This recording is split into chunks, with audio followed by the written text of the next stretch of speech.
בוקר טוב לכולם. Good morning, Jörg. And as I explained to you before, I'm going to do the presentation in Hebrew for the sake of the non-English speaking persons, but the lecture is going to be in English. אני רוצה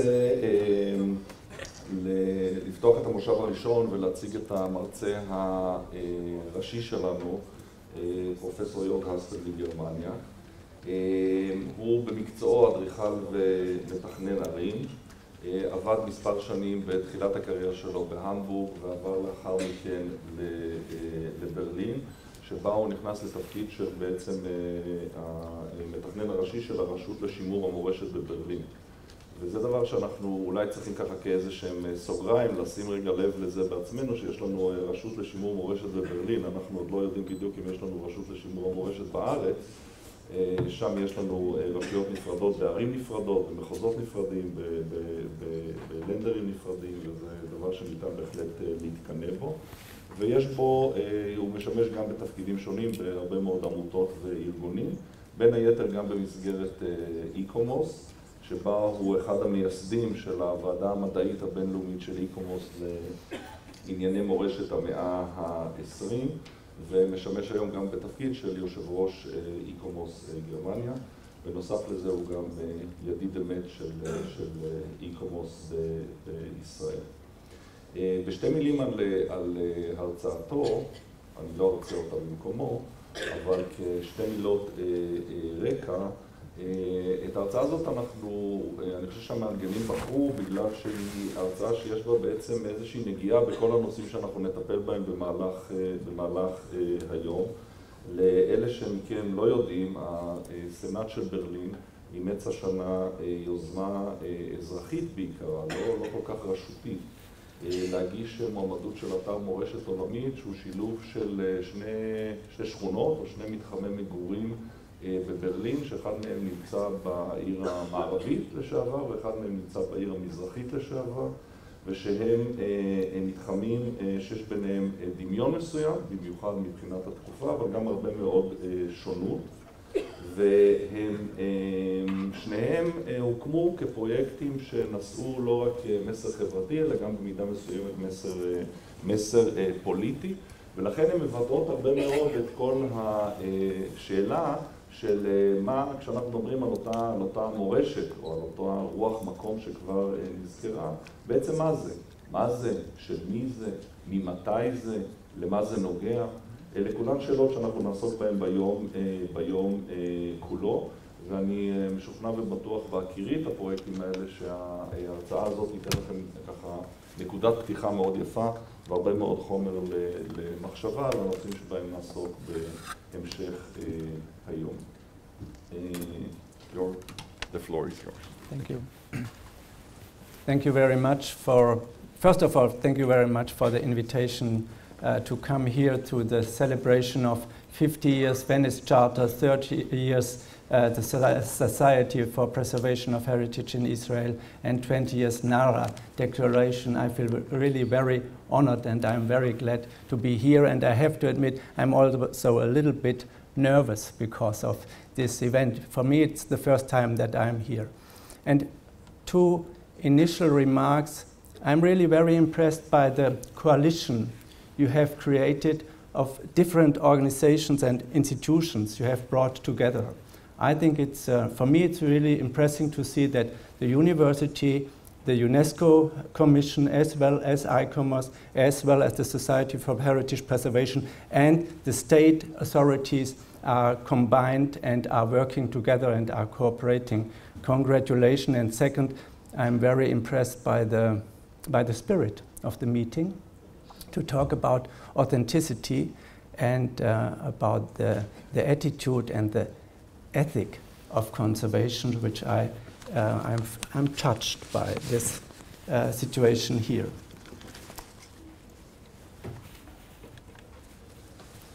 Israel and Germany, or Tel Aviv and Berlin, are connected by many and by manifold relationships.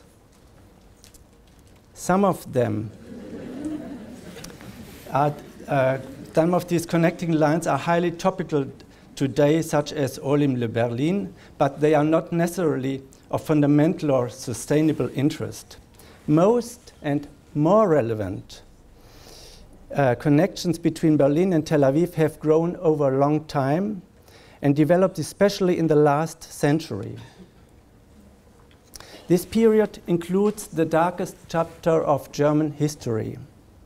And you know, Tel Aviv has 27 sister cities and a partnership to Los Angeles. And among these sister cities are a lot of main capitals all over the world. But Berlin and the German capital is not among these twin towns, and I think it is because of historic reasons.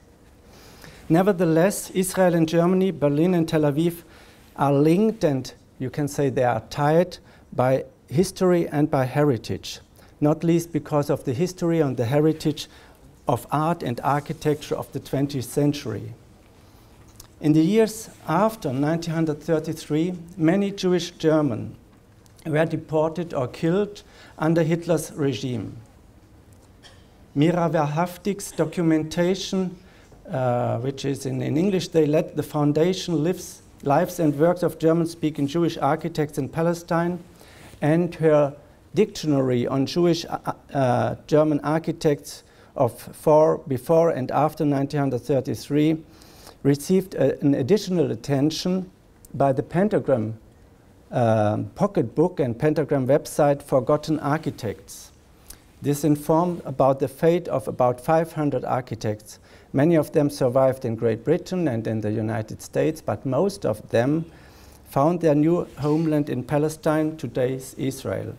Some of these immigrants escaped the Nazi regime and fled to Tel Aviv or via Tel Aviv, such as Leopold Lustig, who came from Katowice and who designed this vision for Dresden, as Kurt Pick, who came also to Tel Aviv and created this shop window in Frankfurt, or Wilhelm Haller, who was here and designed the Jewish cemetery in Halle in eastern Germany.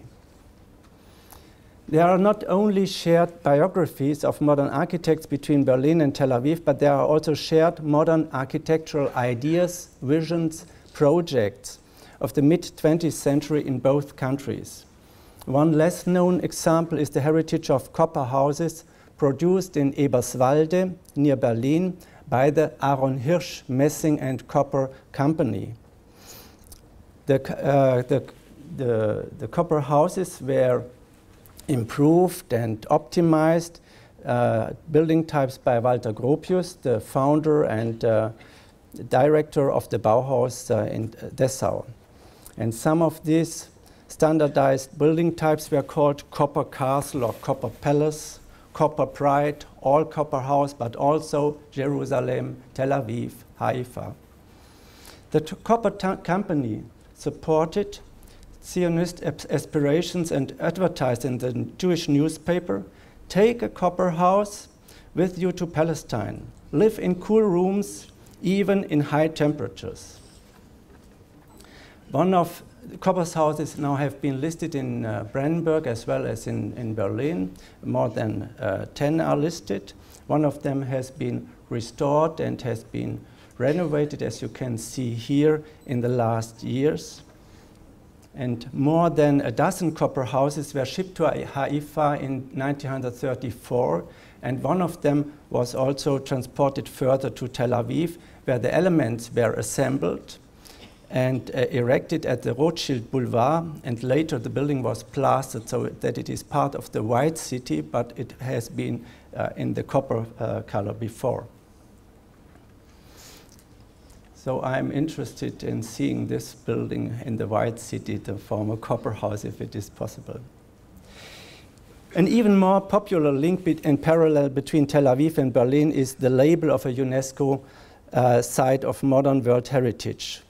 The white city of Tel Aviv was inscribed in the UNESCO list in 2003, followed by the five years later by the Berlin Modernism housing estate in 2008. The last one represents the interwar modernism and includes a residential area which is called White City in Reinickendorf.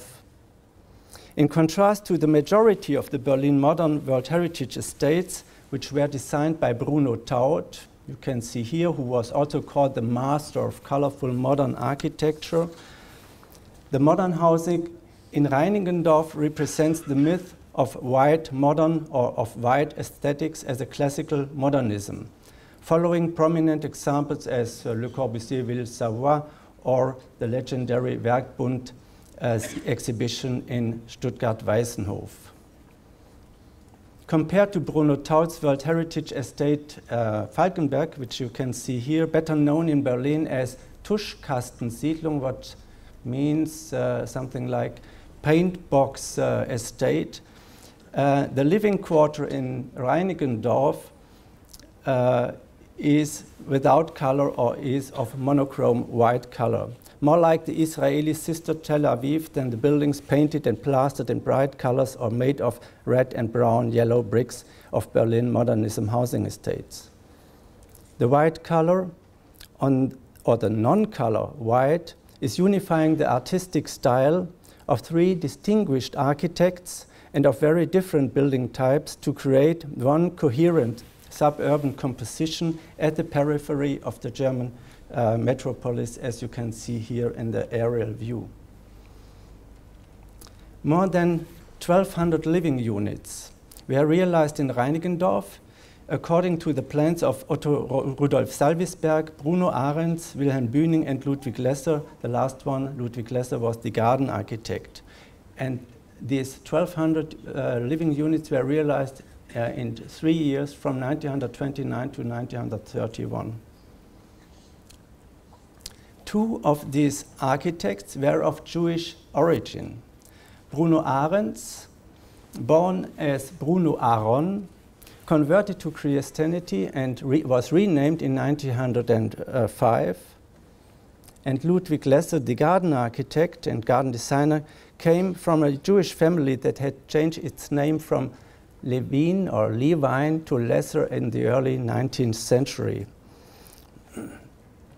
Ahrens had to quit the public service after 1933, was prohibited from practicing as an architect in 1935, fled via Italy to Great Britain in the years following, and in Great Britain he was interned in the Isle of Man prison because as a war enemy of World War I. And later he emigrated to Cape Town, where he died 2 years later.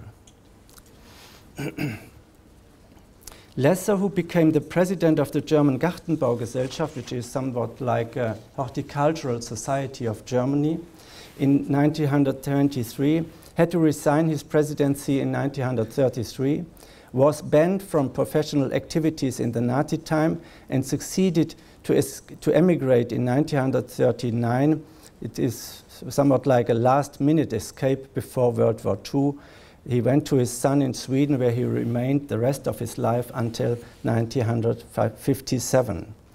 Bruno Ahrens and Ludwig Lesser count among the 500 forgotten Jewish architects whose life and work has been rediscovered only in the last few years.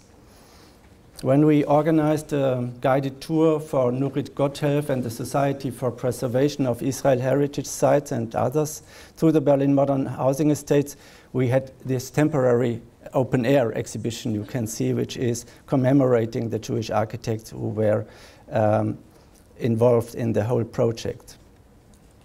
The similarities between the White City of Tel Aviv and the White City of the Berlin Modern Housing Estates are evident. Both present modern monuments of the modern movement of the 20th century. Both are related to the model and myth of the Bauhaus school, and both have been inscribed in the World Heritage List according to the same criteria. Criteria 2, to exhibit an important interchange of human values over a span of time or within a cultural area of the world, on developments in architecture and town planning. And criteria 4, to be an outstanding example of a type of building and architectural or technological ensembles or landscape which illustrates significant stages of human history. But there are also obvious differences between these two World Heritage sites of 20th century modernism. The White City in Tel Aviv is highly metropolitan density and achieves different inner city functions, whereas the White City Berlin serves only as a residential area and is characterized by plenty of greenery at the periphery of the city. I would like to attract your attention to the roof where you can see the building and the construction works. You see it? Because it's one of the measurements to improve the energy saving of the building. Considerations of authenticity and of integrity, as they are required by World Heritage status for both properties, led to totally different strategies of preservation and urban renewal. In Berlin, the question of climate change and demographic change are answered by carefully implemented energy-saving and invisible energy-saving measurements as far as possible and supporting barrier-free access. Here you can see you can see that you do not see how it has been improved for energy saving, because we try to find solutions which are invisible and which keep the integrity of the building as good as possible. The Heritage Management Plan of Tel Aviv, however, has to react to structural needs of change as economic pressure and an urgent demand of urban development. On occasion, here you have one of these examples, on occasion of the German World Heritage Sunday in 2013, experts from Tel Aviv as Shalom Golan and Micha Groß presented and discussed parallels and difference between both sites in Berlin in the Authority for Heritage Conservation. The Tel Aviv White Network project, which is launched by the Federal Ministry for Environment, Nature Conservation and Building, tries to support the establishment of a center for heritage-led building and will not only offer a training program for teaching of construction and craft skills, but also can intensify the World Heritage dialogue between Tel Aviv and Berlin, or between Israel and Germany. That's our hope.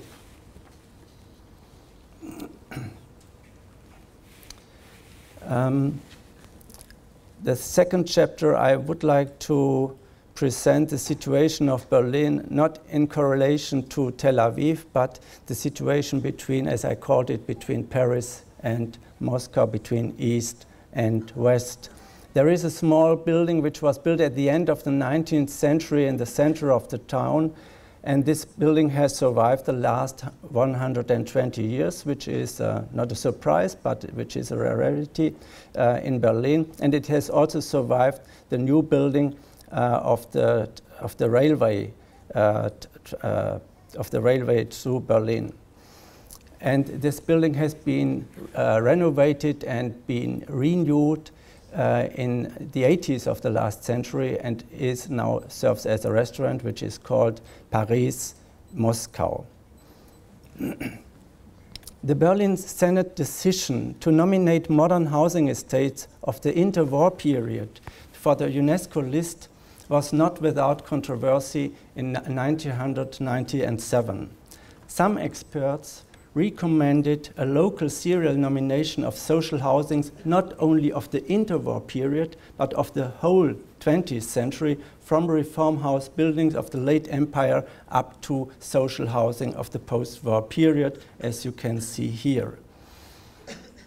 This proposal was rejected, especially it was rejected by the Berlin urban planners and by the urban planning department. They did not want to keep the post-war heritage as it is, and as it has to be preserved, and it has the status of World Heritage Site. 15 years later, when Berlin was discussing new proposals for the German tentative list of World Heritage nominations, the situation had altered completely. The Urban Planning Department, and I have to admit as well the Conservation Authority, were surprised by an initiative of civil societies. At the beginning of July 2012, three citizen groups joined together under the name Double Helix or Double Berlin, and they campaigned for the German capital's post-war heritage to be nominated for the World Heritage List. They forged an all-party coalition, including the left and former Socialist Party, as well as the Social Democratic, the Christian Democratic, and even the Green as one joint initiative. The initiative achieved what seemed to be impossible until then. They made it respectable to talk about the heritage of the former Stalin Allee, Stalin Avenue of the 50s in the east, and of the Hansa district, the Hansaviertel, with the constructions of the building exhibition of 1957. Projects which were highly controversial in the 1990s, and now they have become appreciated candidates for the World Heritage List. Never before in Germany a World Heritage candidate has been selected so quickly and so unanimously as this Berlin nomination. The division of Germany by the Iron Curtain after World War II has caused, as it was called, two German architectures, to quote the title of an exhibition which was staged after reunification. The monument portfolio, the monument list of the city, sometimes reflects this east-west contrast.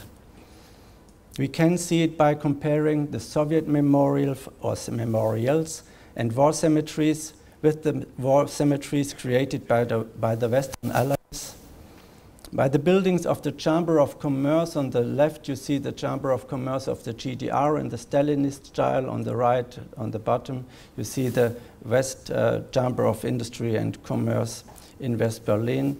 Or if you compare the Soviet embassy in the east and the America House in the British sector. The Stalinist doctrine of socialist realism was proclaimed in the GDR and East Berlin in 1950 under the principal term of national tradition. In Germany, it was not called socialist realism, it was called national tradition, to pretend that it is following the tradition which has been lost in the western part of the city. The paradigm shift to national tradition is reflected in the architectural heritage of East Berlin, especially along the Stalin Avenue in Friedrichshain. After a Moscow trip in the 50s of prominent GDR architects, the classicist forms and decoration were reactivated, such for example on the high-rise building at Weberwiese, which was celebrated as a milestone of architectural history in the GDR and an exemplary building of the national tradition.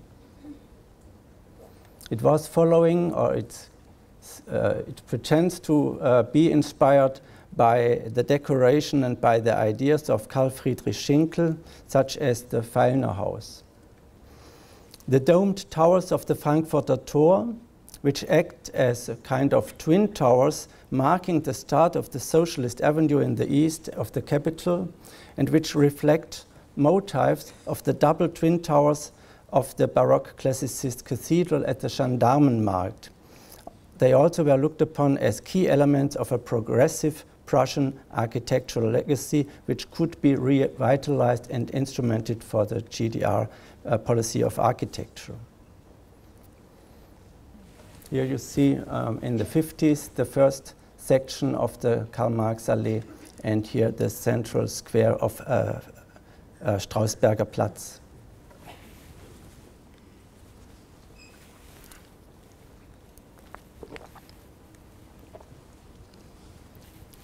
The planning of an international building exhibition called Interbau 1957 and the completion of the Hansa district in the western part of Berlin was intended as an architectural response and as an urban counter-demonstration to the highly acclaimed reconstructions in the east of the city and a counter-reaction to the principles of socialist realism or national tradition. The inclusion of numerous highly prominent architects from West Berlin and Western Europe, but even also from overseas, including Alvar Aalto, Le Corbusier, Walter Gropius, Arne Jacobsen, Oskar Niemeyer. It's kind of who is who of modern architecture. This effectively symbolized the integration of the Western sector of the city into the Western world, and made also an impressive contribution to the modernization of West Berlin and to the harmonization with the culture of its former enemy states in the West. Here you see the house of Oskar Niemeyer, and here you see the Congress Hall, which was paid by a foundation, a West American foundation, and by the architect Huff Stubbins. Here you see it. And here is the only maison d'habitation which was realized outside of France, is the Unité d'habitation type Berlin by Corbusier, which was also part of the exhibition you can see here. After Stalin's death in 1953, Nikita Khrushchev propagated the slogan, "Build faster, build better, build cheaper," and aimed to trigger a systematic modernization of construction in the Soviet Union and in the Eastern Bloc. Eastern modernism became established in the GDR nationwide in the late 1950s. And the main central acts of the newly designed and urban district in the style of socialist modernism or of East modernism can be seen first in the second construction phase of the Stalin Avenue, which was renamed in 1961 in Karl Marx Allee. And the redesign of the war-damaged inner city around the Alexanderplatz, with the house of the teacher and the Congress Hall, the East Congress Hall, and with the television tower, which was called Tower of the Signals as the crowning urban element. The post-war heritage of Berlin is, in its extraordinary antithetic constellation and concentration, two core zones of listed properties along the Stalin Allee and the Hansaviertel. It is unique, as you can see here, when you compare both of it. Here you see the map with the long axis of monumental buildings, very representative, leading to the city center. And here you see the composition of free buildings which are composite in a very natural landscape kind of architecture. The Stalinist doctrine of socialist realism or of national tradition in urban planning can be defined or can be interpreted as a socialist alternative to the functionalist maxims of Athens Charter of CM, of the Congrès International des Architectes Modernes of 1933, which was published by Le Corbusier first time in 1943. That 95 articles of the Athens Charter exerted a considerable influence as post-war doctrine of modern city development in the Western Hemisphere. West Germany's ideal of the so-called Stadtlandschaft, urban landscape, or a landscape between urbanscape and landscape, with green spaces and lower density, shares characteristic features of the Athens Charters of CM and was celebrated as the city of tomorrow, in allusion to Ebenezer Howard's publication on garden cities called Garden Cities Tomorrow.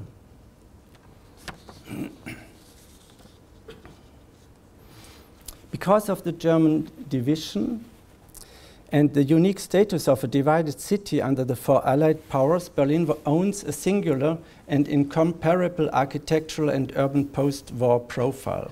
Striking similarities with Moscow, as well as striking similarities with Paris or other modern metropolis of the Western world. This is Hansaviertel here. And you can also see in this aerial view the monumental and totalitarian project of the Axis, which is leading, as it was called, it is the route of the Red Army who freed or liberated Berlin, and the complex of the Hansaviertel with this urban landscape. In simple terms, the heritage areas of Karl-Marx-Allee and Hansa-Viertel reflect two different and even controversial attitudes of post-war town planning. The concept of a monumental urban complex forming a huge axis leading to the center of a socialist capital with symmetric representative apartment blocks decorated in traditional manner of the East, and an extensive residential quarter composed as assembly of groups of very different housing types, surrounded and separated by amply green spaces designed as international building exhibition of post-war modernism. It is significant that Western Hansa-Viertel district is accentuated by two new and modern churches, the Protestant Emperor Friedrich Memorial Church and the Catholic St. Ansgar Church, which you can see here, whereas the Karl-Marx-Allee shows two very prominent cinemas, the Cinema International and the Cosmopolitan. You don't have cinemas in the western part and you don't have churches in the eastern part.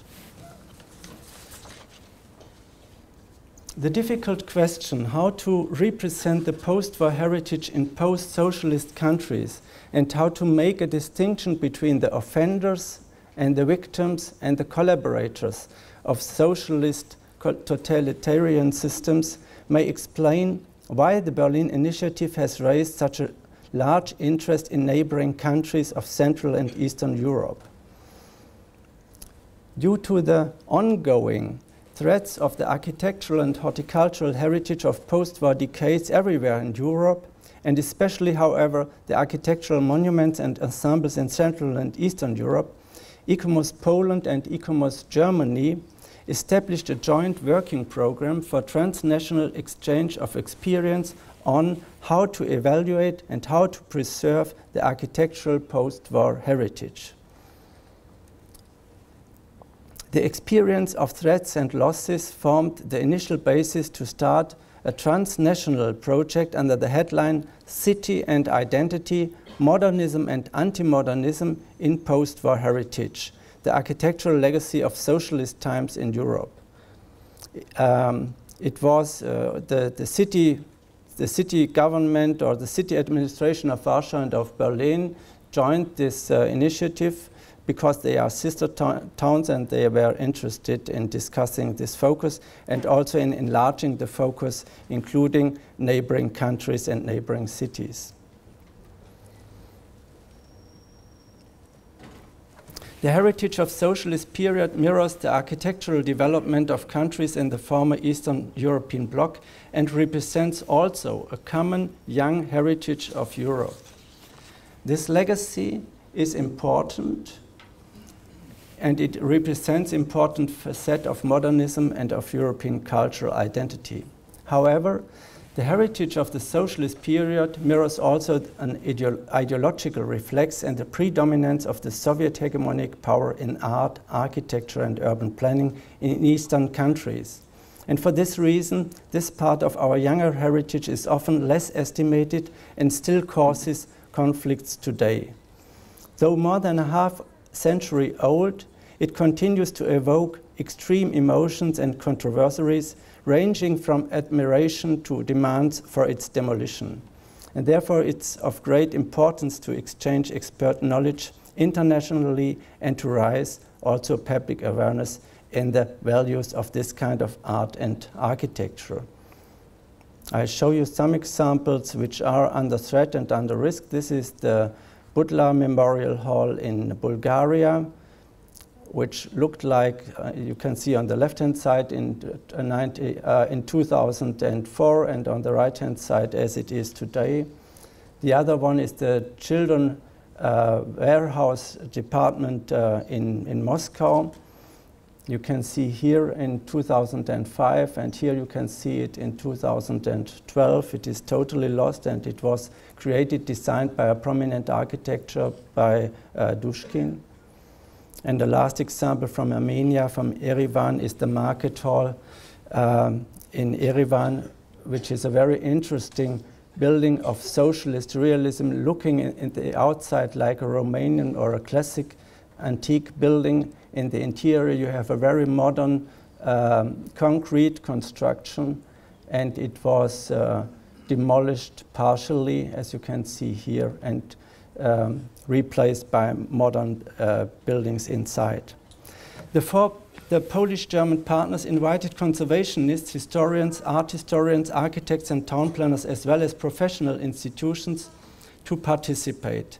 Experts from Armenia, Bulgaria, from Germany, Croatia, Lithuania, Poland and Romania, Russia, Slovenia and the Czech Republic, but also from the Ukraine and the Belarus, took part in the series of 6 conferences and seminars and workshops which were organized between 2010 and 2013. I show only some of these events. This is an exhibition which is in English, German and Polish, and which is a touring exhibition. You can ask for it, and then it is possible to present it, which is comparing Berlin and Warsaw with a very nice catalog.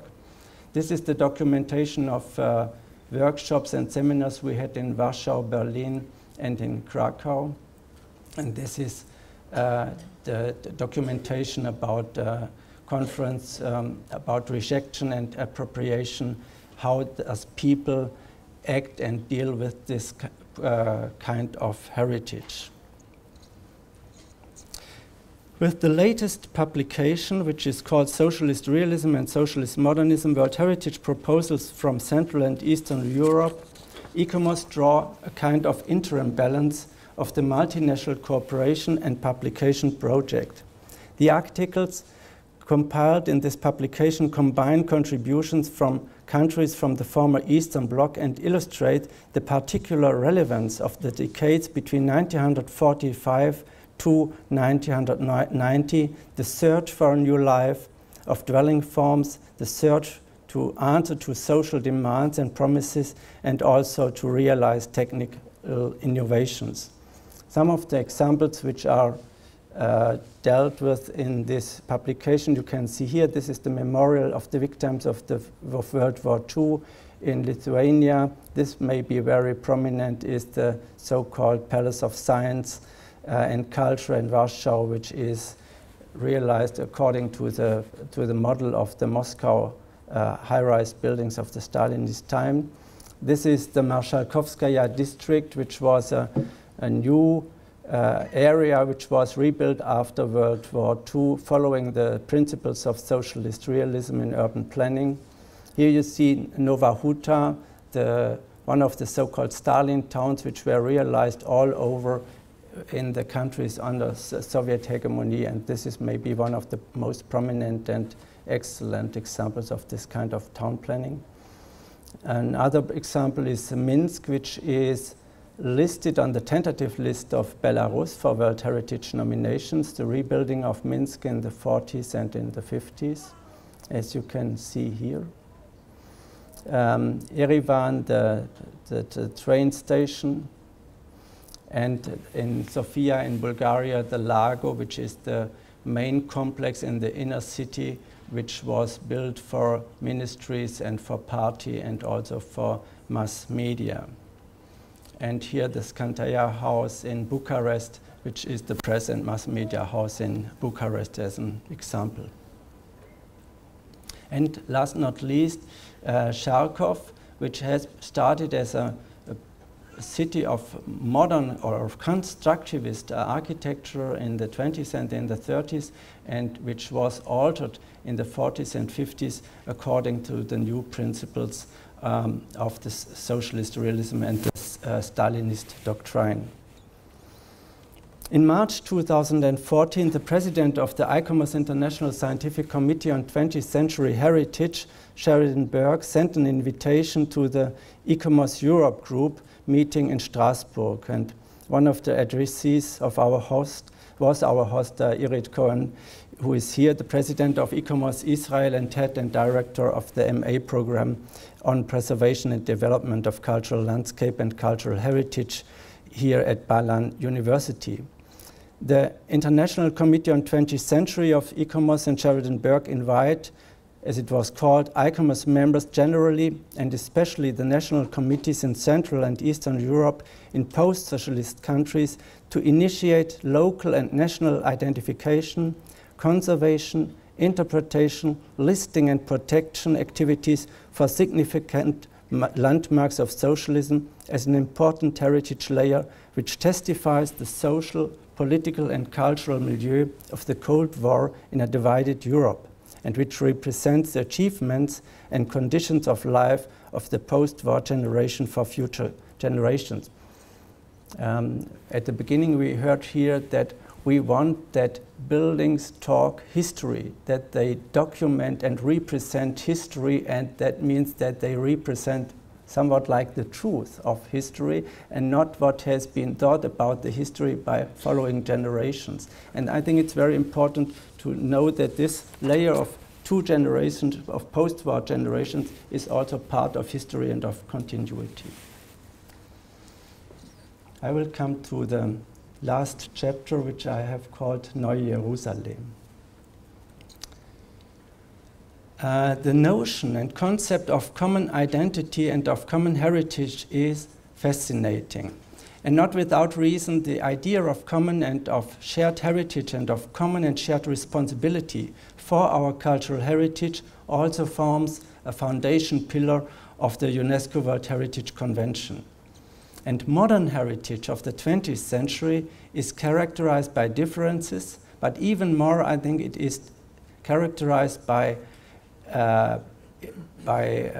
similarities worldwide and more than ever before in history of mankind. Both diversities as well as commonalities offer, or they require, binational and multinational cooperation to foster mutual understanding and respect in terms of culture, religion, institutions and traditions.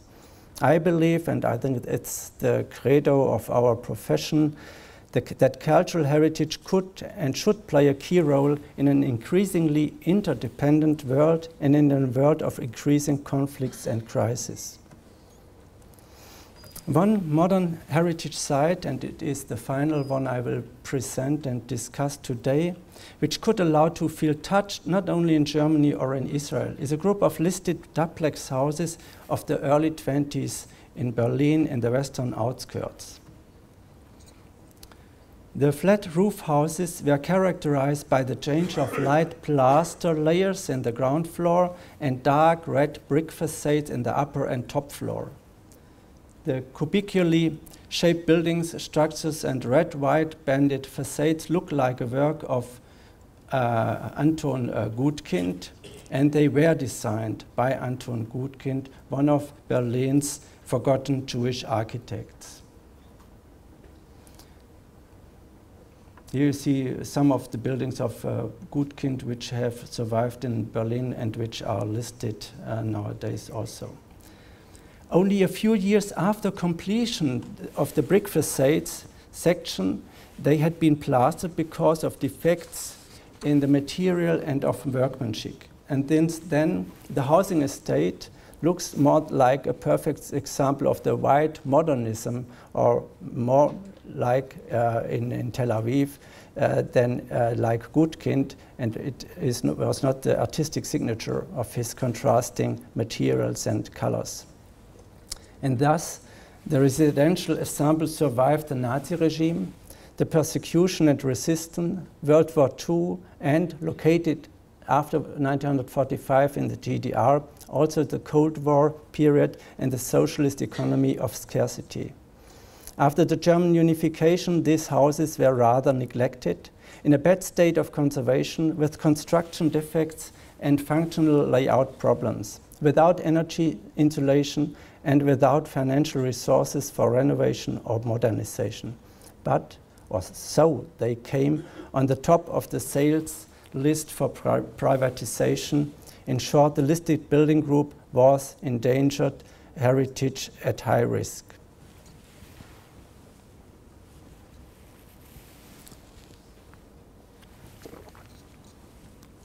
We do not know exactly when, and we do not know detailed reasons why the building group was named Neue Jerusalem. Neue Jerusalem is also well known even in city maps and by Wikipedia. But we know that Stuttgart-Weißenhof was criticized as an Arabian village, and Paul Bonatz, the architect of Stuttgart, called it Jerusalem suburb, fitting not to the townscape and landscape of Stuttgart, but fitting better to, or better suitable to Palestine and Israel. In the last years, the flat roof housing estate Starken has changed from a crisis point to a sign of hope. What remained nearly unchanged were the listed buildings and also the name which has been handed over